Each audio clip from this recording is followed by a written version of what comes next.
Are you listening?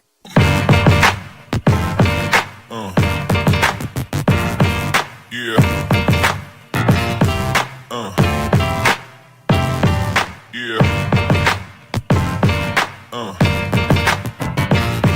Yeah.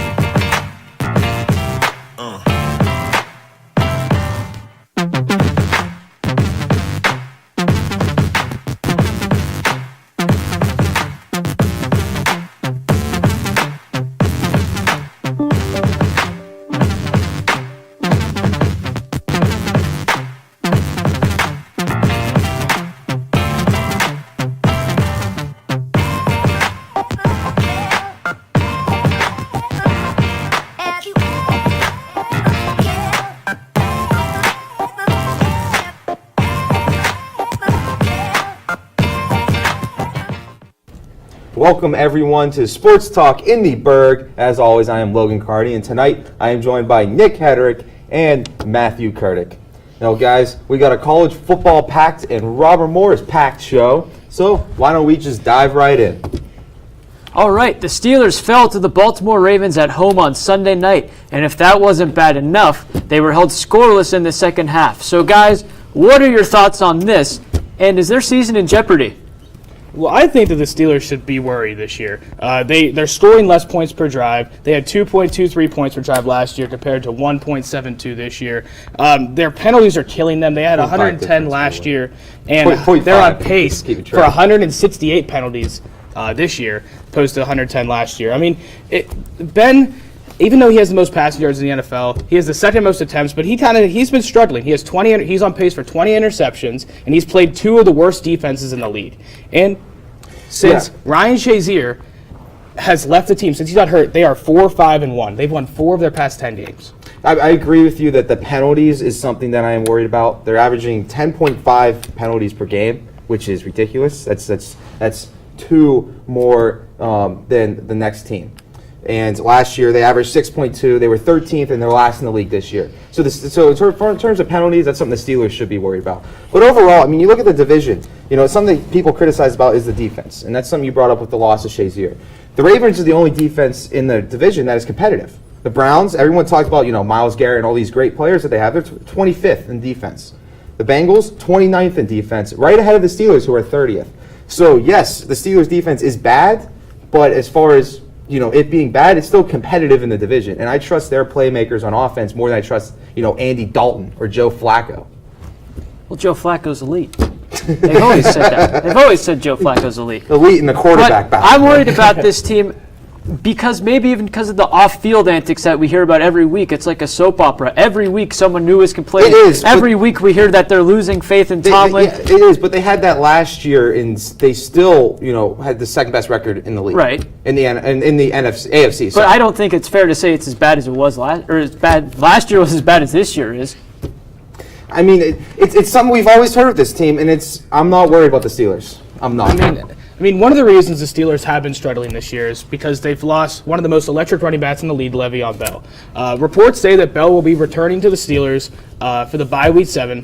What are your guys' thoughts on this, and how do you think the Steelers and Mike Tomlin should handle this? Well, Logan, I just let me finish this thought, then you can berate me all you want. But hear me out, Pittsburgh. Hear me out. Le'Veon Bell comes back, and he splits time with James Conner. He splits time with James Conner. He has not made this team a priority. Why would we give him the time of day? Yeah, he's a great running back, but we have to prepare Conner for the future. You know why we give him the time of day? Because he's the best in the league. Okay. He's not just great. He's the best in the league. He's leaving this team at how the end did of the Conner season, do no against matter the what Ravens? happens. How did Conner against the Ravens? That was one bad game. How did he do against Cleveland? How did he do against Cleveland? That was week 1. Okay. Week 1 against the bad defense. So I can say Baltimore was Sunday. How can you say week 1 is not valid, but then say this past week is valid? Because say that 1 week is not valid. Because week 1 was also against a bad defense. All right, it was against, again, they brought up the 25th defense in the league. Conner had under 2 yards per carry against Baltimore. That's not just bad. That is downright horrible. All right, I love James Conner. I love his story. All right, but when it comes down to it, Le'Veon Bell, who, by the way, had 1,900 yards from scrimmage last year, who had 85 receptions, who had led the league in rushing attempts, who averaged 4 yards per carry while leading the league in rushing attempts, who had more touchdowns than anyone on that team.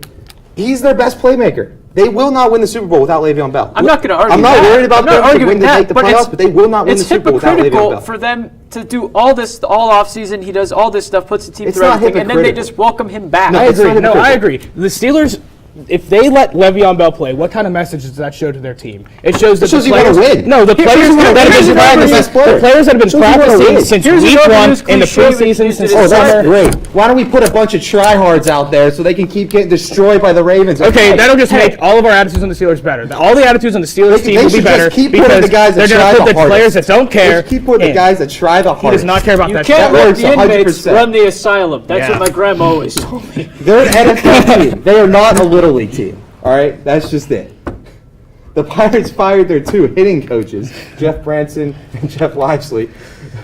So I'm still trying to get over that Bell question, but will the firing of the 2 hitting coaches make a big difference in next year's team on the Pirates, or will we see more of the same buckos? Jeff Branson's been the hitting coach since 2013, and the Pirates were really good in 2013, but you see some of their best players that were really good that year just decline. Andrew McCutchen declined after that year. Pedro Alvarez declined after that year. I don't even think he's still in the majors anymore. But, I mean, Jeff Branson, he hit 246 in the MLB with only 34 home runs in 10 years. Who cares? What does he know about hitting? What does he know about hitting? What does he know about hitting that anyone else doesn't know? What do you know The about dude- sports? You clearly the don't play dude any, so why doesn't would you know- talk about the any of dude it? doesn't know anything about hitting, so why does he have to be our hitting coach? He's the most They're better off irrelevant without stat him. I have They're ever better heard off without in my entire life. They're better off without him. I don't think they need him. That is such an irrelevant. The dude couldn't hit in the majors. Wow, What makes you that think he is- can teach that people is to hit in the irrelevant. majors? Look, moving past that completely irrelevant argument that you just had. No, he was The bad in the Pirates, majors. the past 2 years in terms, of home runs. That's the thing that the Pirates are missing is a power bat. We can all agree, especially even their best power bat. I almost said Le'Veon Bell. I'm still on that, but Josh Bell had about 20 less, 10 less, 15 less home runs than the year after. They were 25th in 2018 in home runs.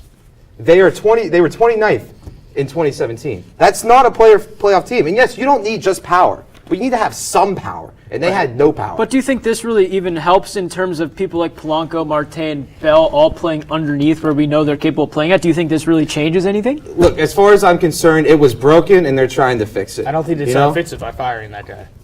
I Yeah. don't think that anything's done to be hits. All right, we're going to go back to the gridiron now. Back to the gridiron. Last weekend, Ohio State knocked off Penn State in their big Big Ten rivalry matchup. This is the second year in a row the Nittany Lions blew a late lead to the Buckeyes. And it seems like once again, Penn State won't make the college football playoff. After the game, Coach James Franklin said that his team needs to stop being content with being great and must become elite. Do you guys think Franklin is, quote, elite, or do you think he's overrated? Well, I can tell you, he's definitely not great either. I think he's a good recruiter. He's a phenomenal recruiter. Consistently has classes in the top 25. But when you look at the numbers, he's not somebody that I think can push a team over the edge. He is 0 for 10 against ranked opponents on the road in his entire career. He's 4 for 19 in his entire career against ranked teams. He is 3 and 10 against Ohio State, Michigan, and Michigan State since taking over the Penn State job. He is not somebody that can put Penn State over the top. And you're exactly right. All the stats you say kind of what I was going off of. He has not won big games. Granted, when he inherited the program, it was in a terrible state, probably one of the worst states you could ever possibly inherit a team from. But you bring in recruiting classes like this, and you cannot beat rivals and ranked opponents consistently. Not even consistently. You're barely winning games against those kinds of teams. I mean, it's inexcusable with recruiting classes that good. It says something about the coach if you can't get that much talent to win games. Yeah, I mean, they have the 6th best recruiting class in 2018. They have 15 4- and 5-star recruits. So to say that they shouldn't be winning games is fair. I mean, they need to be beating teams like Ohio State if they want to be in the college football playoff and be a team that he says should be elite. And they've just been blowing leads and winning games that they should have been winning. They just have not been doing that the past couple years. I mean, it is difficult. Yes, Ohio State's a great team, but again, 3 and 10 against OSU, Michigan State, and Michigan should just be unacceptable. So we already mentioned Penn State, but let's switch over to another popular Pittsburgh sports team, Pittsburgh sports college football team. The West Virginia Mountaineers are ranked number 10 in the nation and are still undefeated. Can West Virginia be a college football playoff team? I don't think so. I really don't. I think Will Grier's a phenomenal quarterback. Their offense is ninth in the country, ninth in the offense. Their defense is 20th, but I don't think they're capable of playing the big programs. And there's a stretch in their schedule I've highlighted here. In a row, they play at Texas. They play TCU, who's not ranked, but they're a very good team. They hung in with Ohio You State. mean Texas that went 6-6 last year? Texas is 19th right now. You mean Texas From that has year to year, less wins things than can Pitt change. over the past 3 years? Who cares about the last 3 They're years? 19th They're ranked right this now. year, and Pitt I'm has not not seen. hopping on After the Texas that, bandwagon. they play number 25 Oklahoma State, then number 7 Oklahoma. They probably lose one or two of those games, being honest.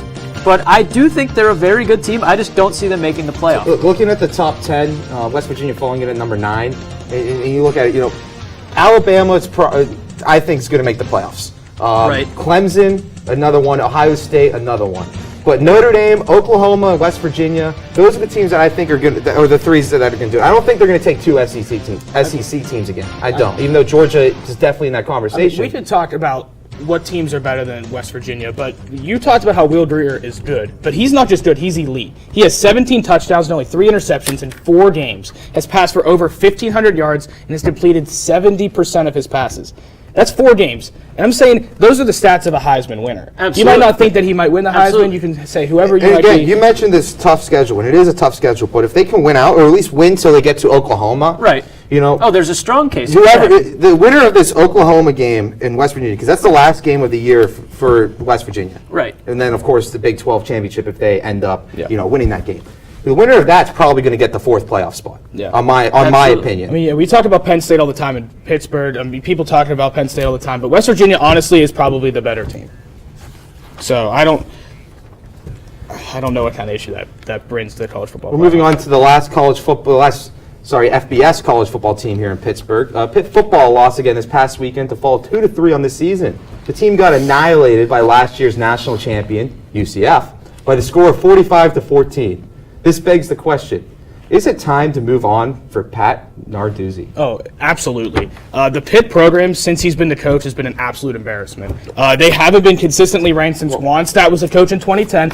I know you're going to say they beat Clemson and they beat Miami. And they were ranked But that take year. away those two. And they were ranked that Take year. away those 2 And wins. they were ranked. Does that Let me constitute how talk. bad the Let record me is? It's talk. an embarrassment. Let me It's not an talk. embarrassment. So they're an embarrassment. They were ranked in How could you 2016. rank to be an embarrassment? That was a pity rank because they beat number 2 Clemson and then had to win out was a by beating pity rank. Syracuse. It was a pity Beating rank. Syracuse and Georgia Tech. Stop, Logan. You know that I'm right. Well, you know that you're not. What You was know that Pat I'm right. Narduzzi's Pitt- football stats? Pitt is not a good football team, and they've been a bad program for the last 30 Okay. years. Pitt hasn't been ranked in the top 15 since 2010, and they haven't been ranked in the top 10 in in the the last last 23. 28 years. He's 23-20 as their head coach. When he took over the team, they had finished 7-6 and 6-7 years prior. He's had 2 8-5 seasons, and now They finished 5-7. Now they're 2-3. He inherited a mediocre team. He's kept them mediocre with no signs at all of things going up. So it's time to get rid of him and let's get someone new in there. Look, I agree that they should consider a replacement. I agree. You think they should just? I can see. Yes, I say consider. Consider. Because their strength of schedule this year did double from last year. I believe it was about a 5 rating on ESPN's strength of schedule. It was over 12 this year, and they were the only team in college football to play 3 ranked teams in their non-conference slate. So so that is an excuse. That being said, the defense has been horrible on their hip. For a guy that's a defensive head coach, his defenses have been getting worse and worse and worse. But his offense, you say Pitt was an embarrassment when they had that pity ranking in 2016. They had the 10th best offense in the country. The 10th. In how many yards points and did they score per game. against Penn State? In 2016? No, this year. this year. This year. What I'm saying is he's had good years. Oh, but He has. Texas. But when I'm saying- I'm not Texas, saying they should transitioned consider. from last I'm not year to this saying year, that it didn't matter. I'm saying they Pitt should consider. It didn't matter then. Of course, we but it need to matters see how the now. rest Pitt of is the a year bad goes. program, and if you say that they're good, then you're being. I'm not saying biased. they're good. I'm not saying they're good. I wouldn't say they should consider firing. That's not what I would say. Don't go anywhere, though, because we're talking all Robert Morris right after the break.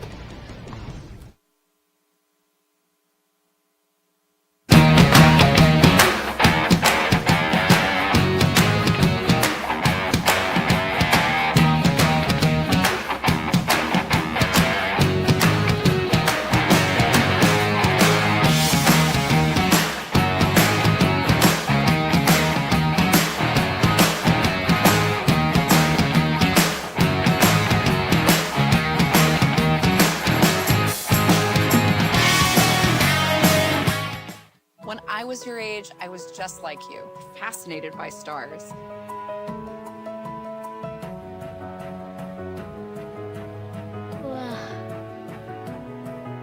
But now I get to search for life in the universe. And who knows, maybe life is looking for us too. So we're like aliens to them? Yeah. Does anyone want to be a scientist now? I do. Awesome. We need more girls in STEM. Maybe we can find aliens.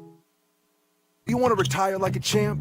Just like legendary basketball star Uncle Drew? Don't do it like that, Uncle Drew! You're already acing the game. You've got your dream ride. Don't be slamming my door. Sorry about that. You just did the same. Gotta get the boys. Your dream vacation and your dream team. And now you can make your retirement just as legendary. I get buckets. Get the tips you need to get on track at aceyourretirement.org.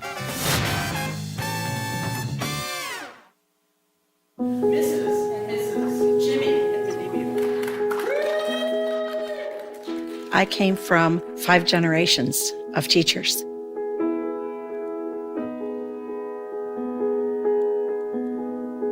Losing my job was the bottom falling out of my world.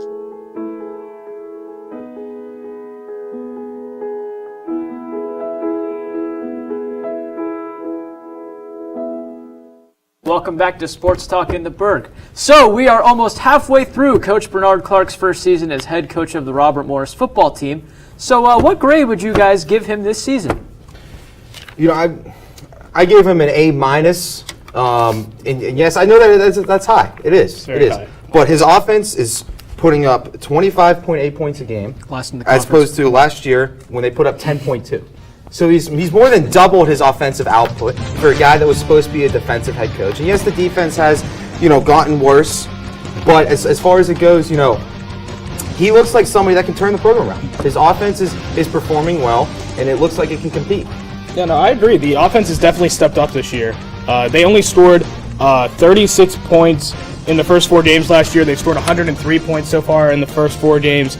And to keep it even, they've only scored 99 points total last year, so only 99 points. Even more. So they scored more points in the first 4 games than the entire season last year. Well, they scored 112 last year, but that is a good point because they're at 103 right now, and they scored 112 last year. They're 9 points away from tying how much they scored all of last year, and that's why I gave him an A, because I expect the defense to improve for Robert Morris as his future years go on, but the offense, it more than doubled. It was impressive.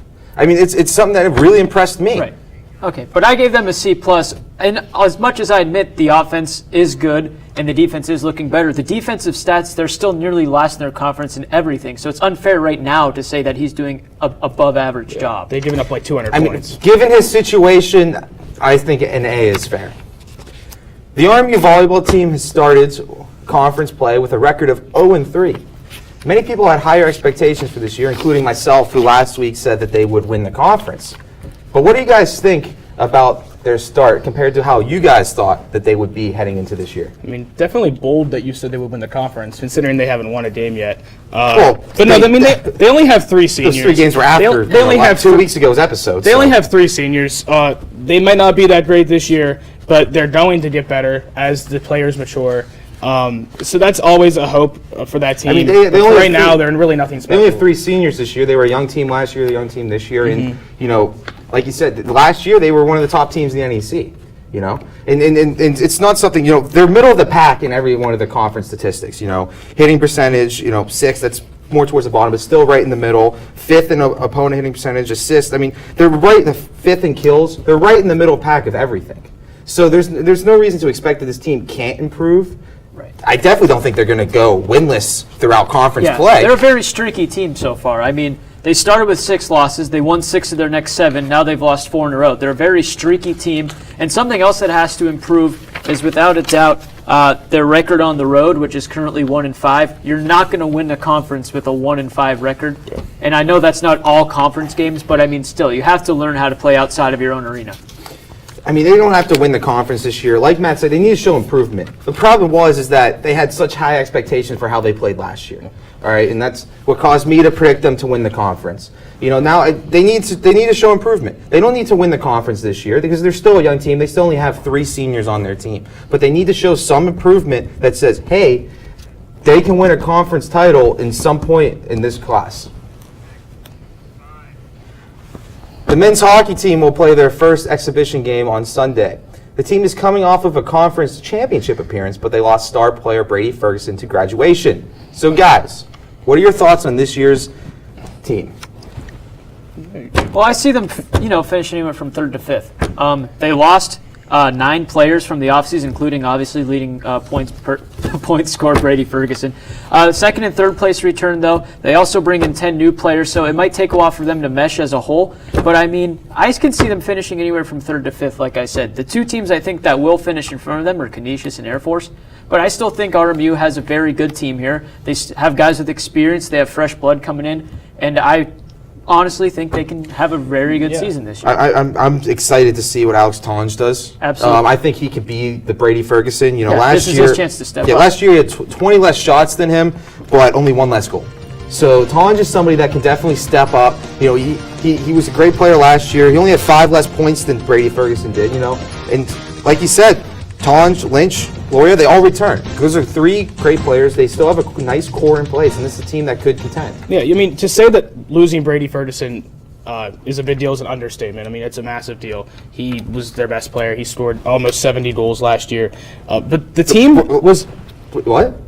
Almost 70 goals at RMU. Okay, Sorry, that's my bad. I was like, man, can you imagine if he scored 70? But no, that's like Crosby at Pee Wee Week. Last year the team was underwhelming, but they We also haven't mentioned Marat is back, their starting goalie last year. He'll be back too. He'll be much more comfortable. They performed really well in the championship last year, and I imagine that will come into this year too. And so over to women's hockey now. The Robert Morris women's hockey team will follow up their weekend split with St. Lawrence last weekend with a trip to New York to take on number 1 Clarkson. How do you guys think the Colonials will do? I think they can win. I mean, they played St. Lawrence, who was 9th in the country at the end of last year. They weren't ranked going into that game. But Clarkson, in their last game, gave up 35 shots to Bemidji State. I hope I pronounced that right. But they gave up 35 shots to them and only had 19 themselves. They still won 5-3, so they're still a great team. They're still well-deserving of number 1. But, a team like the Colonials, I think they can win. There's nothing in my mind that says, hey, this is going to be, a bad weekend for the Colonials. Absolutely. And I think they outshot St. Lawrence both games this weekend. And I mean, granted, they weren't going in, but you keep firing at the net, something will crack eventually, and you'll get a chance to score. They did score 3 the second day. I absolutely. I hear what you're saying. They did score the first game, and then the second game, they showed resiliency. They were down twice. They tied it up. They got into overtime. They kept their cool, and they scored and won the game in overtime against a very good, capable St. Lawrence team. And I don't see how we can make a fair argument that they have no chance this weekend against Clarkson. I think it's very possible they win or tie a game. Yeah, I mean, the team has been consistently good for the last couple seasons, and I mean, they won 21 games last year. They have still some of the same players coming back this year, so there's no reason that they shouldn't be able to win, 20 games again this year. They did lose Brittany Howard, so that will be difficult, but they can pull it out with Clarkson. I really think they can. I mean, again, Clarkson was outshot phenomenally, significantly in their last game against a team that is worse than the Colonials. There's nothing that I think that they can't do. And do not go anywhere, because when Sports Talk in the Burgh returns, we will present arguably our favorite portion of the show, our final takes. What's on our mind this week? You'll have to stay tuned to find out.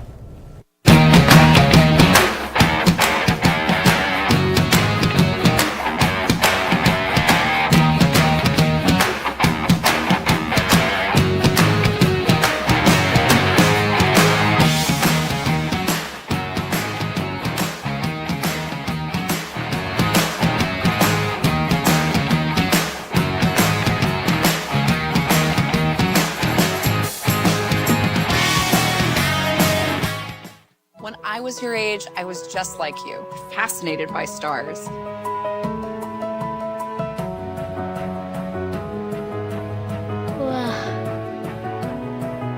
But now I get to search for life in the universe. And who knows, maybe life is looking for us too. So we're like aliens to them? Yeah. Does anyone want to be a scientist now? I do. Awesome. We need more girls in STEM. Maybe we can find aliens. You want to retire like a champ? Just like legendary basketball star Uncle Drew? Don't do him like that, Uncle Drew! You're already acing the game. You've got your dream ride. Don't be slamming my door. Sorry about that. You just did the same. Gotta get the boys. Your dream vacation and your dream team. And now you can make your retirement just as legendary. I get buckets. Get the tips you need to get on track at aceyourretirement.org. Mrs. and Mrs. Jimmy at the debut. I came from 5 generations of teachers.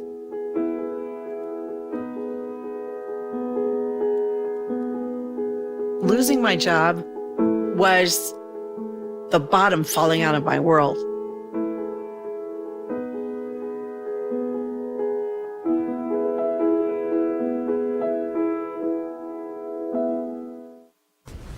Welcome back. It's time for our final segment, which is also our favorite segment, our final takes. That's right, we each get 45 seconds to tell you what is on our mind without any interruption. We will start with Nick Hedrick. Well, it's truly an honor to have 45 seconds to say my thoughts without Logan Carney interrupting me. So let's make the most of this opportunity. For my final take, I would like to first celebrate the fact that Washington Capitals player Tom Wilson has been suspended for 20 games by the NHL. Forget Ric Flair, because Wilson has taken over the nickname of dirtiest player in the game. And it is about time that this thug was suspended. Speaking of big hits, though, I didn't say big hits. I don't know why I wrote big hits. This weekend is finally Mcgregor versus Khabib. As a big UFC fan, you can tell by how jacked I am. I just love the UFC. You can see how excited I am for this fight. And I will obviously be rooting for Mcgregor because in case you nice people at home could not tell, I'm a tad Irish. Tad. And finally, the Penguins will begin their season against the defending Stanley Cup champions, the Washington Capitals. I hope the Penguins enjoyed their extra time off after going back-to-back, and things can go back to normal. And by normal, I mean Pittsburgh eliminating Washington in the second round of the playoffs. That's a little far off, though. Let's just hope for a win tomorrow. The MLB postseason kicked off yesterday when the Cubs fell to the Colorado Rockies by the score of 2-1 in extra innings. Here's the real question. Is the Cubs' one-year dynasty over? That answer may be closer to a yes than you think. Entering this season, the Cubs have an average age of just under 29, which, yes, is still in their prime, but as their farm system gets closer and closer to last in the league in multiple rankings, and as their players gain on free agency, their one-title dynasty may be coming to an end. Reality is, even a team with pockets like the Cubs will struggle to retain players with bad contracts such as Jason Hayward, for example. And with no farm system, while playoff teams like the Dodgers, Red Sox, Astros, even the Braves all have strong systems, it's just going to be too difficult for a team that's ready to lose their stars to compete. Pittsburghers have their sports backwards. They say that the Pirates are a bad team, but that bad team just went out and won 82 games this year. They exceeded expectations. People said they were going to lose 90 games this year, but they for sure didn't do that. Yingers yell at Bob Nutting, complain that he traded Andrew McCutchen, Derek Cole, but no one wants to admit that they were better this year than last year. That's right, they were better without those guys. McCutchen only hit about .250 this year, had about 20 home runs, and the Pirates got Kyle Crick, a middle reliever, with a 2.39 ERA. That's right, folks, and let me tell you something. Crick is the most Pittsburgh name they could ever find. Can you imagine if his name was Creek? Corey Dickerson has been better, and he hit for 300 this year with 13 home runs. He was a better outfielder, and he was much cheaper. Instead of liking the Pirates or hating the Pirates and stuff, we love the Steelers in Pittsburgh. Pittsburghers love the Steelers, but they've been disappointing since losing the Super Bowl 45 in 2010. They lose to Jacksonville at home in the playoffs. They lose to New England every single year. But I don't know how Pittsburghers can continue to like them each year in and each year out. They hate Bob Nutting, but they won't yell at the Roonies when they don't sign Le'Veon Bell. It just makes no sense to me. Pittsburgh fans, you have your sports wrong. Stop hating the Pirates because you just hate them in general. Hate the Pirates because they're bad, but if they're good, like them. And that's it for them. That's it for my final take. Pittsburghers, be smarter. Well, I mean, that's a different debate for another day, but, we got a game tonight, a playoff game, and of course, my surprise team from last year on Sports Talk, the Oakland A's. I don't know why I said Astros. The Oakland A's are in it, so I'm going to pick the A's tonight. Who are you guys going with? I got the A's because I love Brad Pitt. I love Moneyball. I love it all. Oakland all the way, baby. I got the Oakland A's because if you like the New York Yankees, I don't like you. So go Oakland All A's. three of us biased If McCutcheon got a ring, I wouldn't be too mad. I would. Everybody have a good night. Thank you for tuning in for Sports Walk. We'll see you in 2 weeks. Thank you.